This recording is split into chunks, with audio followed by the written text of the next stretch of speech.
Bonsoir amis, frères et sœurs, qu'on se connaisse, qu'on ne se connaisse pas, soyez tous bénis dans le nom du Seigneur. Alors ce soir c'est mardi méditation et avant de partager avec vous ce que le Seigneur a mis sur mon cœur, prions. Père éternel, Dieu de grâce, Dieu de bonté, je veux te remercier parce que tout ce que tu fais est grâce, tout ce que tu fais est parfait, Seigneur. Je veux te remercier pour mon frère, ma soeur qui me regardent ce soir, Seigneur. Je veux te remercier surtout et avant tout pour le souffle de vie que tu nous as accordé, pour le message que tu vas partager avec nous ce soir à travers moi. Seigneur, je te demande vraiment de me permettre de ne rien rajouter, de ne rien retrancher à ce que tu as à dire, Seigneur, et surtout de disposer les cœurs à recevoir ce que tu as à dire ce soir, Seigneur. Je m'attends à toi et je crois que tu agiras encore pour quelqu'un ce soir. Je te prie au nom de ton Fils Jésus-Christ et pour ta sainte gloire. Amen. Alors, le titre de mon message ce soir, c'est l'école de Dieu. L'école de Dieu. Et le passage que je vais vous raconter ce soir, je ne vais pas vous le lire parce que c'est un grand passage que vous connaissez, c'est l'histoire de Joseph. Et c'est de Genèse 37 à 41. Donc je vais vous raconter un peu l'histoire et je vais vous expliquer pourquoi le titre de ce message, l'école de Dieu. Et vous allez peut-être comprendre des choses qui vous arrivaient et vous allez mieux pouvoir les appréhender, les gérer et en faire face. Amen. Alors c'est parti. Alors Jacob a eu 12 fils. Parmi ses fils, l'un d'eux s'appelait Joseph. Jacob aimait beaucoup Joseph parce qu'il a eu assez tard. Il a eu en étant vieux. Et il l'aimait tellement qu'il lui a fabriqué une tunique multicolore. Les frères de Joseph ont pu remarquer que le père de Joseph, que Jacob, l'aimait beaucoup plus que tous. Alors ils commençaient à le détester. Ils le détestaient tellement qu'ils étaient même incapables de lui parler gentiment. Vous vous rendez compte? Alors, en plus de le détester parce qu'il était apprécié du père, plus que, Joseph va faire des choses qui vont encore plus les énerver, les agacer. Joseph faisait régulièrement des songes qu'il racontait à ses frères et à son père. Dans ces songes, il se décrivait toujours au-dessus d'eux et expliquait qu'à chaque songe, qu'il s'inclinait devant lui. Cela va renforcer, comme je vous ai dit, la haine de ses frères, que ses frères avaient de lui, au point qu'ils vont comploter de le tuer. Un jour, alors que ses frères gardaient les troupeaux à Sichem, le père de Joseph va lui demander d'aller à la rencontre de ses frères pour voir s'ils se portent bien, si tout se passe bien, et de lui rendre compte de ce qu'il a vu. Chose que Joseph va faire. Et à la vue de Joseph, les frères ont décidé, ah non, Jodia, c'est ça, Jodia nous qu'a fait, Eli Jodia nous qu'a tué, Jodia.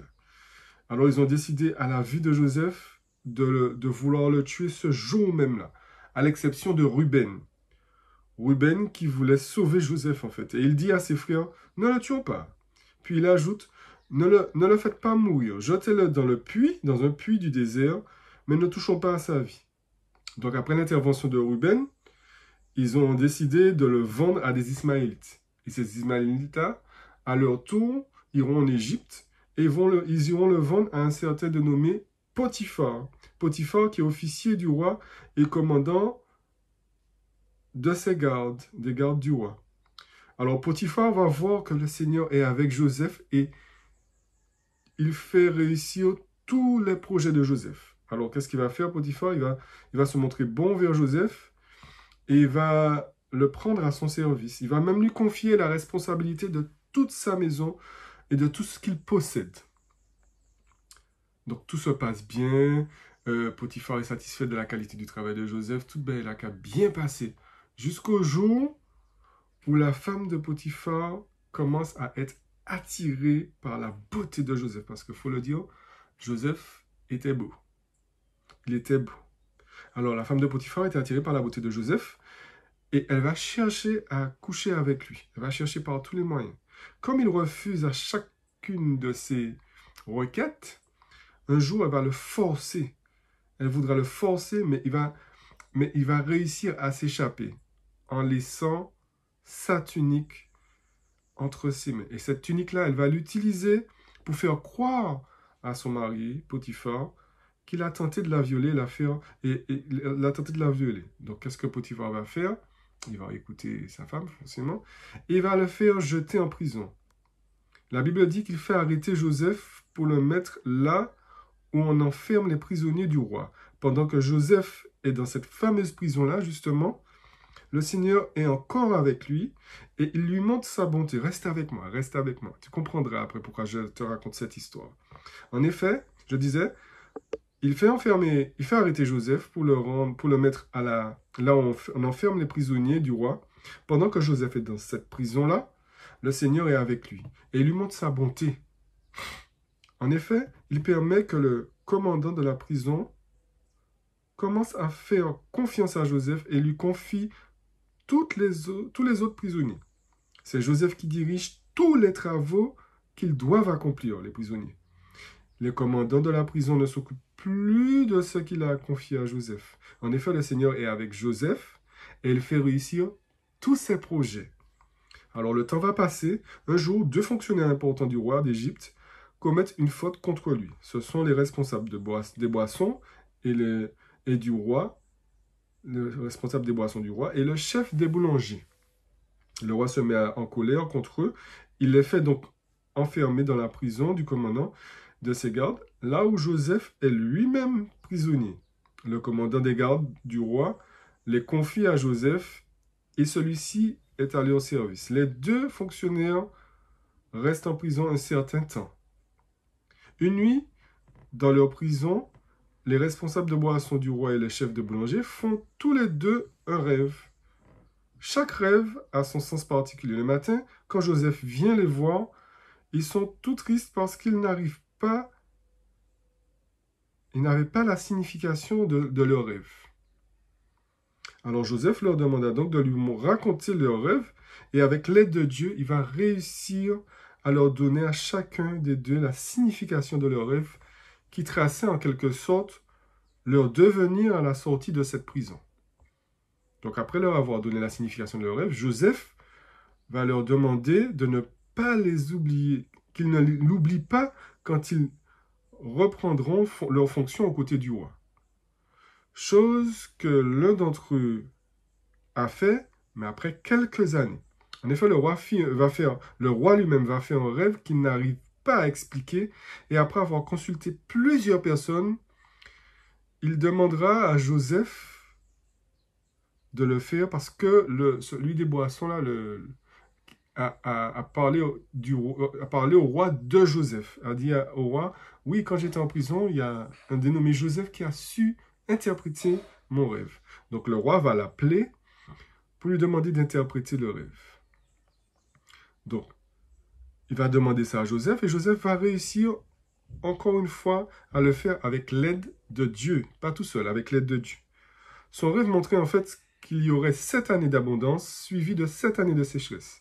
Puis Joseph conseilla au roi, maintenant mon roi, cherche un homme intelligent et sage, donne-lui l'autorité sur l'Égypte.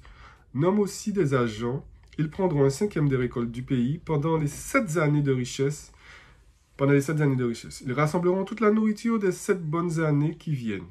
Dans les villes, ils mettront du blé dans les magasins, sous ton autorité, pour faire des réserves de nourriture. De cette façon, l'Égypte aura des réserves pour les 7 années de famine. Ainsi, la famine ne détruira pas le pays. Cette proposition va plaire au roi et à ses ministres. Le roi leur dit, « Cet homme est rempli de l'Esprit de Dieu. Est-ce que nous pourrons trouver un autre homme comme lui? Reste avec moi, reste avec moi. » Ensuite, le roi dit à Joseph, « C'est Dieu qui t'a fait connaître tout cela. Personne ne peut être aussi intelligent et aussi sage que toi. Tu seras donc l'administrateur de mon royaume. Tout mon peuple obéira à tes ordres. Je serai au-dessus de toi seulement parce que je suis roi. Maintenant, je te donne l'autorité sur toute l'Égypte. » Ensuite, il le fait monter sur son deuxième char et les gens crient devant lui. Laissez passer. Voilà comment le roi d'Égypte a donné à Joseph autorité sur tout son pays. Le roi dit encore à Joseph, je suis le roi d'Égypte, mais dans tout le pays, personne ne lèvera le petit doigt sans ton autorisation. Vous vous rendez compte? Et c'est ainsi que mon histoire se termine, et c'est ainsi que Joseph passe de berger mal aimé et rejeté de ses frères à bras droit du roi, administrateur du royaume d'Égypte. Alléluia! Alors pourquoi je te raconte ça? Mon ami, toi qui me regardes, je vais t'expliquer pourquoi. Parce que quelquefois, les épreuves sont là pour nous former. Comme je l'ai raconté, Joseph est passé de périspétie en péripétie, d'épreuve après épreuve pour enfin entrer dans la destinée dans laquelle Dieu l'a placé. Regarde ça, la première épreuve. Joseph se fait vendre à Potiphar. Après que Joseph se soit fait vendre par ses frères à des commerçants ismaélites, ces derniers vont à leur tour se rendre en Égypte pour le vendre à Potiphar. À travers cette épreuve, Joseph rentrera dans sa première formation. Il passera d'état d'esclave à gestionnaire de la maison de Potiphar. Et son bras droit de cet officier du roi et commandant de ses gardes. Donc il va passer d'état d'esclave à bras droit de Potiphar. Là, il est écrit dans Genèse 39, 2, versets 2, 4, 6. Joseph habite dans la maison de son maître égyptien Potiphar.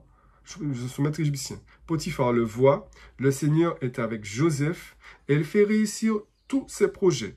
Alors Potiphar se montre bon vers lui et il le prend à son service. Il lui confie la responsabilité de sa maison et de tout ce qu'il possède. Dans son malheur, dans son épreuve, Dieu a à la fois béni Joseph, il a béni et il a formé Joseph. Dans son malheur, il a béni et il a à la fois béni et formé Joseph.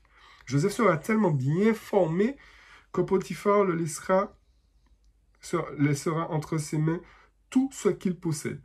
Et je suppose, les amis, que Potiphar devait avoir des biens, devait posséder des choses. Le Seigneur a béni Joseph et l'a placé dans cette école de formation pour accéder à cette place de bras droit de l'officier du roi et bon gestionnaire de sa maison. Mais, pour arriver à cette place, il fallait d'abord qu'il passe par des épreuves. Il fallait que Joseph se fasse vendre par ses frères et à des commerçants. Il fallait que ces fameux commerçants le vendent à leur tour à Potiphar. Et il fallait que Potiphar reconnaisse que le Seigneur était avec Joseph et lui permettait de réussir tout ce qu'il entreprenait. Et c'est suite à tout cela que Potiphar va donner une telle fonction à Joseph. Dans ces épreuves, Joseph a reçu sa formation de Dieu, formation de gestionnaire en quelque sorte. Et ce n'est qu'après qu'il aura la responsabilité de gérer la maison de Potiphar. Alors toi qui me regardes là, mon ami, j'ai dit tout ça là, pourquoi? Parce que toi qui me regardes et qui passe par des épreuves, tu n'as rien fait pour mériter ce type d'épreuve, exactement comme Joseph, qui n'avait rien fait à ses frères pour être vendu et traité de la sorte. C'est vrai qu'il faisait ses songes, mais il ne méritait pas la mort. Et si ce n'était pas Reuben, il était mort. Bien au contraire. À la base, Joseph n'était pas venu là pour invectiver ses frères. Il était venu là justement parce que son père lui a dit « Va voir s'il se porte bien à Sichem. » Et c'est ce qu'il a fait pour pouvoir essayer de lui rendre compte. Et toi, c'est exactement des choses comme ça qui t'arrivent. Tu n'as rien cherché, tu n'as rien demandé. Tu as toujours été droit, tu as toujours été respectueux. Tu as été toujours volontaire, tu as toujours été irréprochable dans tout ce que tu fais et dans tout ce que tu feras et dans tout ce que tu faisais parce que c'est ta personnalité. C'est ce que Dieu a mis en toi. Et malgré ça, cette épreuve tombe sur toi. Ce malheur t'atteint. Toi qui passes par des épreuves depuis peu ou depuis quelque temps, peut-être que comme Joseph, Dieu te fait passer par ces difficultés par ces épreuves pour te former au projet d'avenir qu'il a réservé exclusivement pour toi, mon ami. Exclusivement pour toi. Alors, moi, le Seigneur me demande de te dire, ne regarde pas à tes épreuves comme un malheur, mais plus comme une école de formation. Alléluia! Ne regarde pas tes épreuves comme un malheur. Regarde-les plus comme une école de formation. Une école qui te permettra d'accéder aux bénédictions qu'il t'a réservées, oui, toi. Alors sois patient et laisse-toi former. Et un beau jour, il va te donner accès à ce qu'il a mis en réserve pour toi. On continue. Il y a une deuxième épreuve qui va atteindre Joseph. Joseph sera jeté en prison à cause de son intégrité. Alors que tout se passait pour le mieux pour Joseph, que Potiphar était satisfait de la qualité de son travail, une autre épreuve va tomber sur lui. La femme de Potiphar sera attirée par Joseph et cherchera à coucher avec lui. Mais Joseph, dans son intégrité, va constamment refuser ses avances, jusqu'au jour où elle le forcera à passer à l'acte, et lui, plutôt que de tomber dans le piège, il va fuir. Il va fuir parce qu'il ne veut pas pécher, il ne veut pas déshonorer son maître. Il va fuir, mais en s'enfuyant, il va laisser sa tunique reconnue de tous parce qu'elle est multicolore et en fait, pas une idée comme ça. Et elle va utiliser cette fameuse tunique pour dire à son mari que Joseph a tenté de le violer, comme je l'ai expliqué. Et c'est ainsi que Joseph, à cause de son intégrité, sera jeté en prison. Mais alléluia, encore une fois, cette épreuve, cette prison sera une nouvelle école de formation pour permettre à Joseph d'accéder à son futur poste de bras droit, mais cette fois-ci, pas bras droit d'un officier du roi, bras droit du roi lui-même.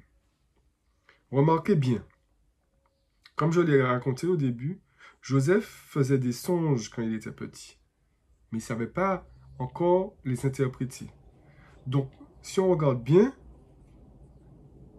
dès son enfance, Joseph était déjà en formation, puisque lorsqu'il va rentrer dans la prison, il aura à décrire, à expliquer les songes au maître de la boisson et au boulanger, aux deux prisonniers là qui avaient fait une faute grave auprès du roi.